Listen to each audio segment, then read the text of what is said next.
This is a Thursday edition of Locked On Grizzlies, and Ja Morant no longer are the Ja ones the new kicks to rock in Memphis. It is now the Ja twos. Damichael Cole, resident sneakerhead and Memphis Grizzlies beat writer for the Commercial Appeal, has us covered on that front. Plus, we're going to fix the Grizzlies roster opening suddenly now in ways beyond free agency, and we're going to talk about Jaren Jackson Jr., trash-talking children. It's going to be a fun show. Let's lock in.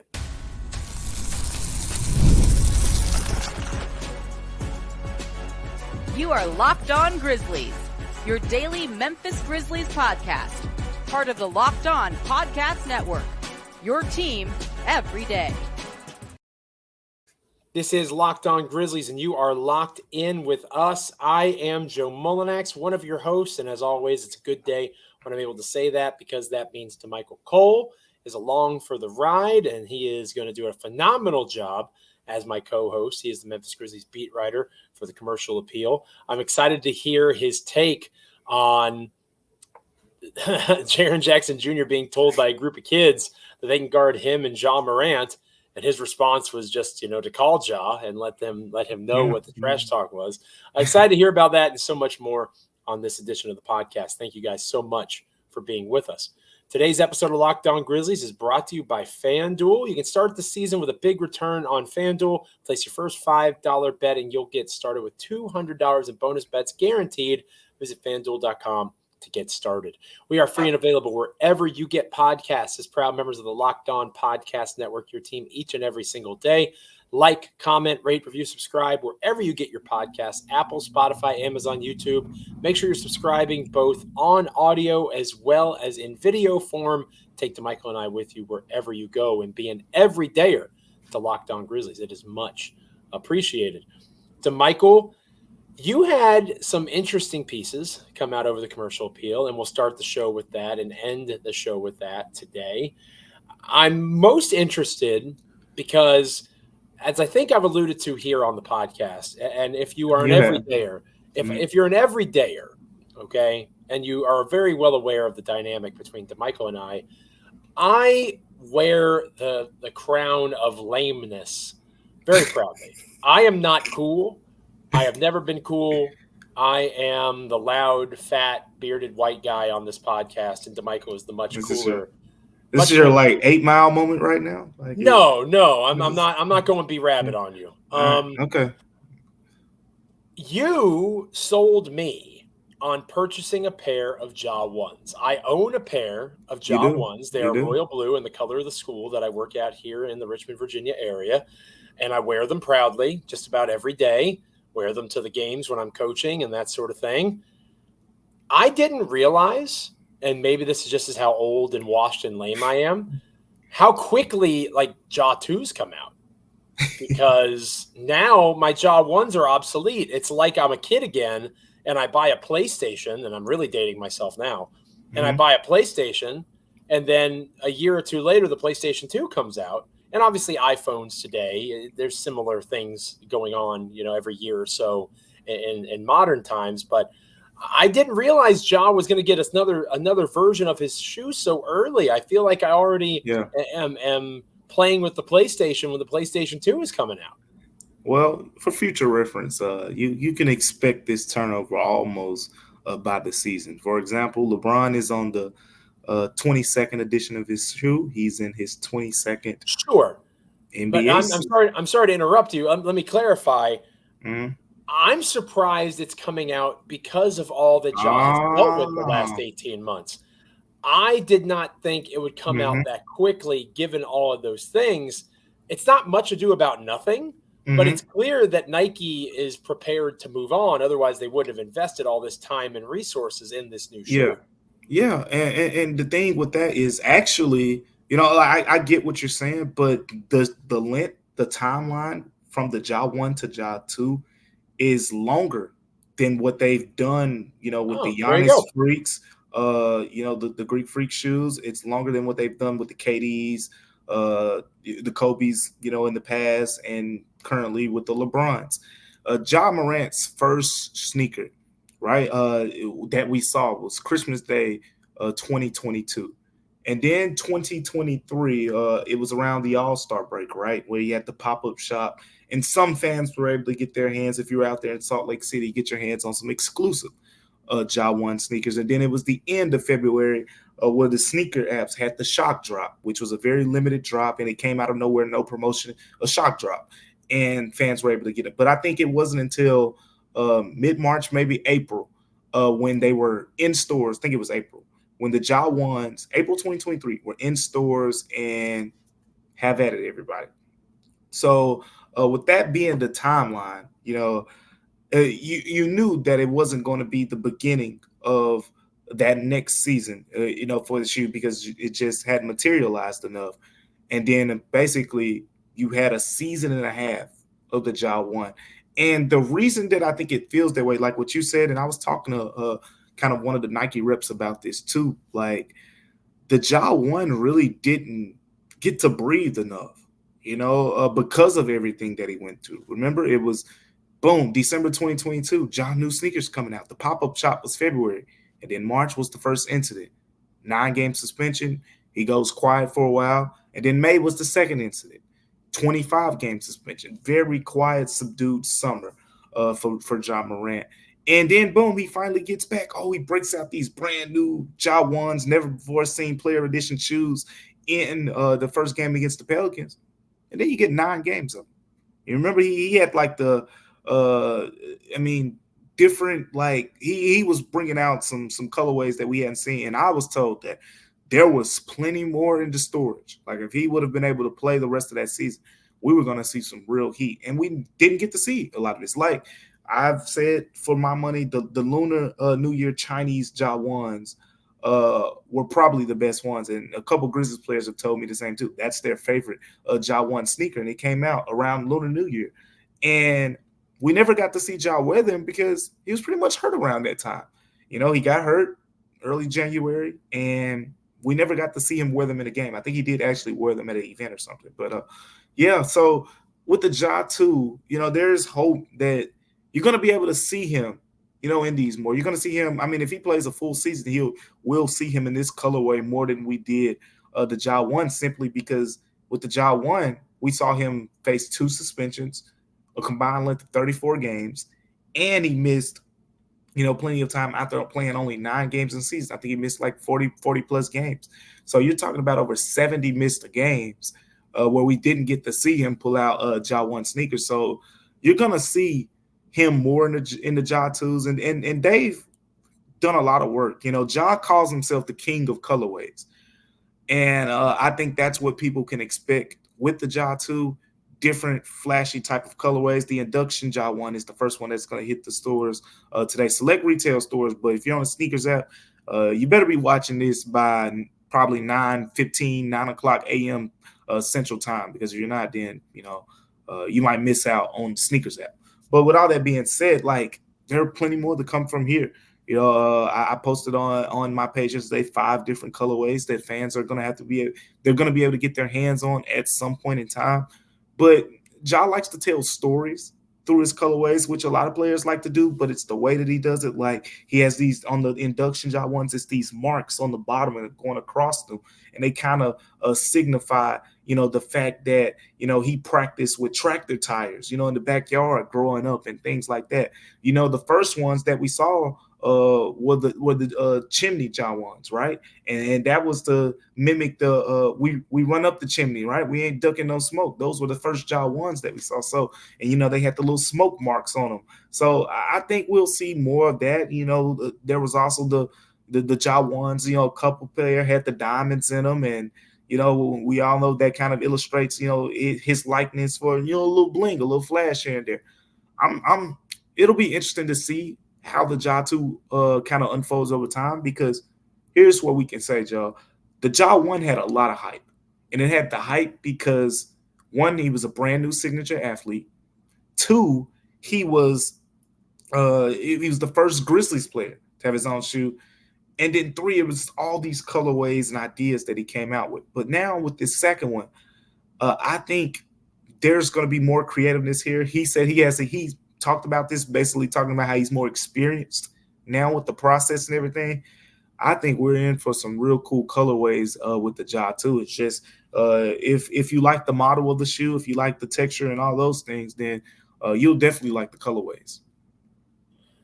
I'm looking forward to seeing how it goes for him in terms of the attention nationally, right? Because we talk a lot about narratives and stories. That's one of my favorite parts of doing this type of work. His comeback is one of the biggest storylines in the NBA going into this season. The shoe is a part of that, right? That's a part of his national perception. You'd imagine there will be advertising at some point. So that's a return to him being in the national spotlight as a featured athlete. You know, we talk often about the Powerade ad campaign that was scrapped when he had his issues there in March. He was going to be one of the faces of March Madness, right? Like there was so much that was lost because of everything that transpired. The season of him trying to get that back, not just on the court, but off of it, is going to be really fascinating to me, and I look forward to watching it play out. Let Damichael and I know on X or in the comments, how are you feeling about the Ja 2s? Do you think they look good? How do you feel about the colorways? Should I spring for another pair? You got to remember, I'm a teacher in my day job, so I don't make a ton of money. Should you cop another pair? Should I? Oh, yeah, I'm sorry. You're right. I knew that. Should I cop another pair of Ja 2s? Let me know in the comments. I look forward to hearing everybody make fun of me for how I say cop a pair of Ja 2s. This episode of Locked is brought to you by PrizePicks. I love PrizePicks. I know that Damichael loves PrizePicks. You can play it alongside other celebrities like Drewski, Joe Budden, MMA champion Sugar Sean O'Malley. You can find community plays under the promos tab of the app and view entries for some of the biggest names in the PrizePicks community each and every week. And PrizePicks puts their members first, so all withdrawals are fast, safe, and secure. When my picks hit, I can get my money in as quick as 15 minutes. PrizePicks invented the flex play, which means you can still cash out if your lineup is not perfect. You can double your money even if one of your picks doesn't hit. So join me, join Drewski, and download the PrizePicks app today and use the code LOCKEDONNBA and get $50 instantly when you play $5. That's code LOCKEDONNBA on PrizePicks. Get $50 instantly when you play $5. You don't even need to win to receive the $50 bonus. It is guaranteed. PrizePicks, run your game.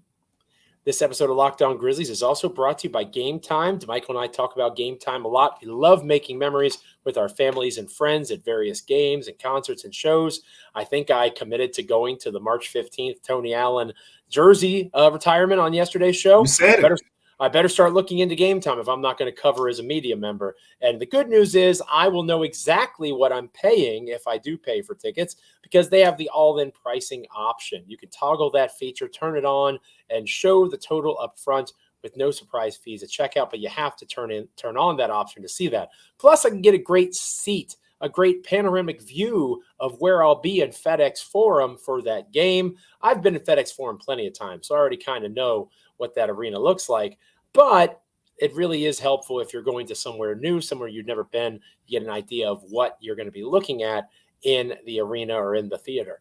Take the guesswork out of buying tickets with Gametime. Download the Gametime app, create an account, and use the code LOCKEDONNBA for $20 off your first purchase. Terms apply. Again, create an account, redeem the code LOCKEDONNBA for $20 off. Download Gametime today. What time is it? Gametime. Damichael, on yesterday's show, we talked a little bit about, well, not a little bit, we talked a lot about the idea of Markelle Fultz, Dennis Smith Jr.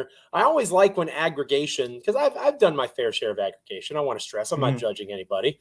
I always get a kick out of when we get aggregated a little bit. And I think it was Grizzlies season or something like that on X. Yep. They gave us a shout out for our topic yesterday. Talking about shout out Grizzlies season. Markelle Fultz, Dennis Smith Jr. And it was cool to see people interact with that on our account. And again, they gave us the hat tip, which thank you guys for that. We also talked about on yesterday's show, that's not the only path, right? Right. There are ways that Memphis could theoretically address this need going into training camp and preseason without using free agency. And the thing that stood out to me, Damichael, were the several trade exceptions because Memphis is well away from the luxury tax now. Because you got to remember that there is no cap hit for Derrick Rose leaving the Memphis Grizzlies. So Right. Memphis is what, $7 million or something About like that? five and a half to six. Five and I a think half is the to number. six. Okay, Yeah, thank we you. can round it up to $6 million. They're about We'll $6 round it million. up to six. So they're about $6 million clear of the luxury tax. And they're going to want to keep some of that, right? You might have to sign somebody gets injured, that sort of stuff. But at the same time, they have wiggle room there. They have numerous trade exceptions that they don't have to use all of them. They can use parts. Maybe they go out and they clear somebody else's cap sheet and bring in an answer that way. Is that something that, I mean, obviously the easiest thing is Scottie Pippen Jr. We talked about that yesterday. Second easiest thing is someone who's not connected to a team at all right now, like a Markelle Fultz, a Dennis Smith Jr. But there's a lane for Memphis to take advantage of somebody else's misfortune, perhaps salary cuts and whatever the case might be, and go get somebody that maybe wasn't available to them, but is now because of this roster opening. I'll look at it like this. You monitor these situations. Like, this is what happens in the NFL a lot. I think the Grizzlies, in this case, you can take an NFL approach to this. Like, let's say, okay, you give yourself 3 scenarios here. You say, hey, we got free agency, we got the trade route, and we have the option of promoting a guy in Scottie Pippen Jr. Now, discovering, the trade option here. I think what we see in the NFL a lot is when you get to the 53-man roster breakdown, certain teams are very strong at certain positions. And a lot of times they will be overcrowded at those positions, and they'll end up having to let someone go. Or if they keep someone, they're keeping someone that they probably know deserves a bigger opportunity elsewhere. And Memphis, again, I want to reiterate this. They have to make a move before the start of the regular season, but they don't have to make a move until the start of the regular season, if that makes sense. So they can go in the preseason and just sit back on their feet and say, who the Minnesota Timberwolves got over there? Who Oklahoma City got over there? Or this team or that team? The Nets got some nice point guard depth, or the Pistons, they may not be that good. They got a bunch of point guards over there, and you just sit back and you watch how, that guy, he just averaged 17 points a game off the bench in the preseason, but they don't got a spot for him. Trade, conditional second-round pick, late 50s. And I think, to me, that's the easiest way to go about this, because in that case, you're probably getting someone on a very cost-controlled contract. I think that's a big part of this. You absolutely should not go into a luxury tax with this decision. Again, I am of the belief at this point, play out the early part of the regular season without going into the luxury tax. Remember, the number is not finalized to after the trade deadline. If you have a real title contender, like some people hope this team could be, if you get to January and the Grizzlies are top 2 in the West, and, it's like a couple years ago, just a little bit more experience, screw the luxury tax. It's time to go all in. It's time to play the money game, right? Like Joe, like my partner Joe likes to say, you got that Robin Hood, partnership. Woo! Like, start throwing that money, Bob. Time to spend some of that money. So with all that being said, like, until then, take it easy. Because what if this team isn't what we think this team is? What if the same half-court offense struggles, continue to show themselves, and the Western Conference is caught up to the Grizzlies of old, and they struggle with shooting? Like, very realistic case scenarios. And then, I don't want to mention the other potential struggle there, but, if you watched the Grizzlies last season, you probably know what I'm reiterating, what I'm kind of referencing. So I don't want to say it, because people have been getting on me for bringing up that thing without knocking on some wood. So with that being said, I think that's the way I would pursue it, Joe. What say you? Because I think you just scan the league, monitor closely. Okay, this team's got some, because there are some teams that made some veteran moves, and I could see, some of those veterans not sticking on those teams based on fit and things like that. But the Grizzlies have to get to 14. We said it yesterday, and I looked it up, Joe. They are the only team in the NBA right now without 14 players under standard contracts. They literally have to bring in somebody, right? Whether it's Scottie Pippen Jr., whether it's a Markelle Fultz, Dennis Smith Jr., or somebody via trade. And I agree with you that while I do think the easiest thing is Scottie Pippen Jr., this option is not out of the question. Right? Like, this is something that could very easily happen because Memphis has so many draft resources still at their disposal. I am intrigued by the idea of waiting until the end of the first week of the preseason, because you do want to bring in somebody and develop some sort of chemistry, right? You don't want to wait until the preseason is completely over. But if you give somebody 2 or 3 preseason games, and like you said, there's someone who is not going to be in the rotation for a Boston Celtics or a Phoenix Suns, and yet they're dropping 14, 15 points a game in preseason, and they can handle the ball a little bit. Maybe they've got some size as a wing, whatever the case might be. It might be worth kicking the tires. And our mutual friend, good buddy Parker Fleming over at his Substack, he wrote names for free agency, like we mentioned, Fultz and Smith Jr., but he also brought up guys like Robert Covington. And I just thought that was so interesting, right? Like the idea that you could bring in, maybe we're thinking about this the wrong way. Maybe the Memphis Grizzlies think outside the box a little bit and say, well, here's a chance to bring in shooting from a guy who can play both a forward and a big position. Like it's not just addressing the roster. They got 2 roster spots. So right. But I think that they're probably going to try to keep one open. That was clearly their plan. So I think they'll try to keep one open. The point guard position is their biggest need. But if they believe in Scottie Pippen Jr. and they believe in the 50 days that he has or 50 games that he can be up on the 2-way deal, maybe they bring in somebody that they just think is the best fit. But we should give them some credit because that's how they found Scottie Pippen Jr., right? That's how they found several of these guys is through their scouting department of players already in the G League system, already in the NBA. Let's let them work their magic over the next week or two and see what comes of it. Let Damichael and I know what you guys think in the comments. Hit us up on X. How do you feel? Are you cool with pursuing a Fultz or a Smith Jr.? Do you want them to go the trade route? Do you want them to just convert Scottie Pippen Jr.? Lots of different avenues they can take. Lots of different ways Memphis can address this issue that has come up with the open roster spot from Derrick Rose. This episode of Locked On Grizzlies is brought to you by FanDuel. Hey, NFL fans, I know you're excited.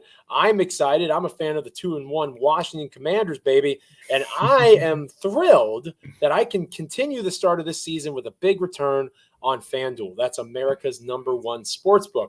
When you get a hunch in the middle of the game, maybe I'm watching this weekend against the Arizona Cardinals, and I'm thinking, you know what? I think Jaden Daniels is going to throw another deep bomb to scary Terry McLaurin here. Or maybe you're watching the Tennessee Titans and you're getting the hunch that the opposite is going to happen and Will Levis is going to turn the ball over. You can check out the latest stats, view live play-by-play, and do so much more on the same page when you play or where you place your bets. You'll get started with $200 in bonus bets guaranteed when you place your first $5 bet. That all happens over at FanDuel.com. Again, check out FanDuel.com today. Damichael, we'll get out of here on this Thursday edition of the podcast. You wrote a fun piece, and again, we got to remember we're here for fun, right? Like this is supposed to have a little fun. Things can get too serious, right? And Jaren Jackson Jr., we've talked about him in the last week or so, how he should eventually be like that community assist winner for the Grizzlies. He does so many amazing things in terms of charity and being charitable with his time as well as his money. So kudos to Jaren. He's a wonderful representation of the Grizzlies organization and the city of Memphis overall. He went to an elementary school on Wednesday, and you were there, and I read the piece, and I want a little bit more in-depth information because I work with kids. I work with high school kids, and high school kids talk a lot of trash stupidly. I can only imagine what elementary school kids say stupidly, and they are so interested in talking that trash that they're willing to talk trash to a former Defensive Player of the Year and a former All-NBA caliber player in Ja Morant. That's pretty wild. They're going to defend Jaren and Ja, Damichael, according to your piece. Yeah. I mean, there was one kid in 6th grade, 6'6" kid, and he walked up to Jaren and kind of like sized him up and told him, "I'll dunk on you." So I guess, he's 6'6" already. I told Jaren to be careful because that could be your Jason Tatum and LeBron moment. You don't want to motivate that kid in any way, and then he actually does come dunk on you for real one day. But 6'6", 6th grade. But that's a pretty big 6th grade. Yeah, he's a big 6th grade. He stood out. Jaren was at Georgia Hills Middle School here in Memphis, and Jaren loves to do this stuff. He's talking to the kids. He goes to talk to 3 different groups in the school. He talked to one group Then he talked to a second group, which was like kids who excelled in math. And then he talked to a bigger group in the gym. And each time it was kind of different. You know, the first group of kids, they're excited to see him, and they were asking him like legit questions, you know, like what made you become a basketball player? And then there was that second group. It's always that one group, right? And they ask you the stuff that, you know, us as adults, we never really think about asking these dudes. Like, and one of the kids, you know, he says, "This is my moment." But he says, "Hey, you know, you can't guard me." And then he tells Jaren, "Shoot your shot. Hey, I can guard you." And then it says Ja Morant can't either. So and then he's basically daring Jaren to call Ja. And Jaren basically goes, "You know what? Hold on." He picks up the phone. He FaceTiming Ja, and we're just sitting there as it rings. Like, and you know, Ja goes without being said. Ja's on his phone a decent amount. So Ja doesn't take too long to pick up the phone. And he answers, and yeah, the kids just erupted. Like it was a cool moment to see, you know, in person, because Jaren, I mean, shout out for Jaren. I mean, he didn't have to literally call Ja Morant for real. But again, I always talk about Jaren Jackson Jr. is the one that was physically there. So that's kind of to be the big enough guy to say, you know what, sure, I'll call this person that they want to see more than me. You know, to be comfortable enough with yourself. I mean, that's the vibe. I've only, I think, met Jaren one time. You wouldn't know me from Adam. But I've always gotten the vibe from him that he is very comfortable in his own skin. And that's really a valuable skill, whether you're a kid or an adult. Yeah, and to take that a step further, like when you talk about the Grizzlies and the way this team is structured, that's what makes them stand out. You know, I think the fact that there's a clear understanding that, hey, as Ja go, we go.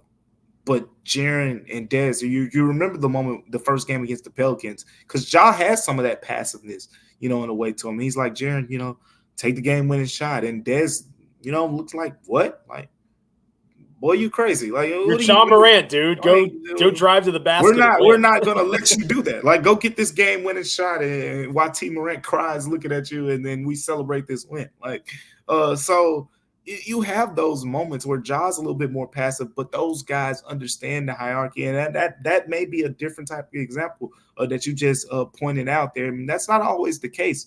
You know, we see it a lot of times in the NBA. Some guys get mad because they think, oh, I should have been the one taking that last shot, or I'm not getting enough shot attempts per games and things like that. But it's not really going to be a problem in Memphis, at least right now. And I say that because at one point in time, Dillon Brooks was never, you know, a problem to my knowledge.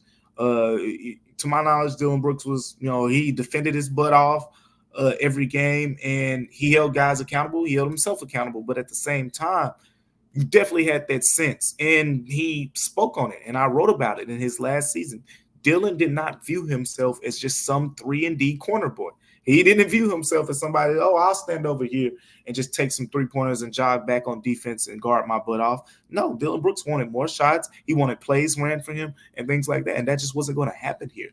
So it didn't kind of rift over that much during that last season, but you could have seen the writing on the wall there, like, hey, look, I don't know if Dillon's got the understanding that Jaren, Dez, and Ja are about to get most of these shots, but that's neither here nor there, because you got guys like Vince Williams who say, man, I'm just here to do the dirty work. Like, the words dirty work have come out of his mouth. We know Marcus Smart pretty much for his entire career playing alongside the likes of Jaylen Brown, Jason Tatum, you know, other guys like Isaiah Thomas when he was competing for an MVP, Kyrie Irving, etc.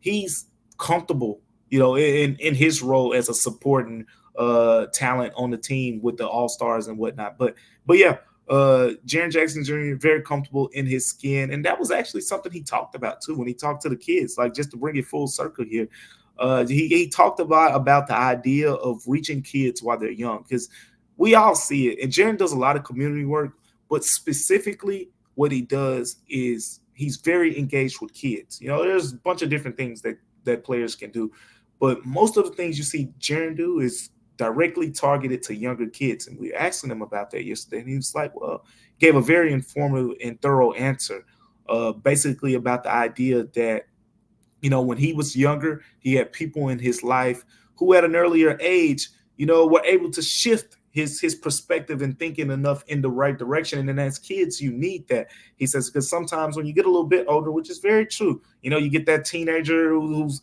closer. Joe, you're gonna be there as a parent, not too far down the road. But those teenagers, they get to smelling themselves a little bit, and you gotta have a couple talks with them. But Jaren basically looked at it as, I have the opportunity to reach out to these guys, these girls, and basically, kind of shift them in a positive direction. So he's good at this stuff, and I enjoy going out there and seeing it every single time. Teenagers, I have my 3-year-old son who comes up and squares up on me, Damichael. Oh yeah, I take away his Bluey episodes, or I take away this kid ate a yogurt, like a grown-up yogurt cup, and a whole bowl of oatmeal yesterday morning. You might be in trouble, Joe. And he said, "Daddy, I'm hungry."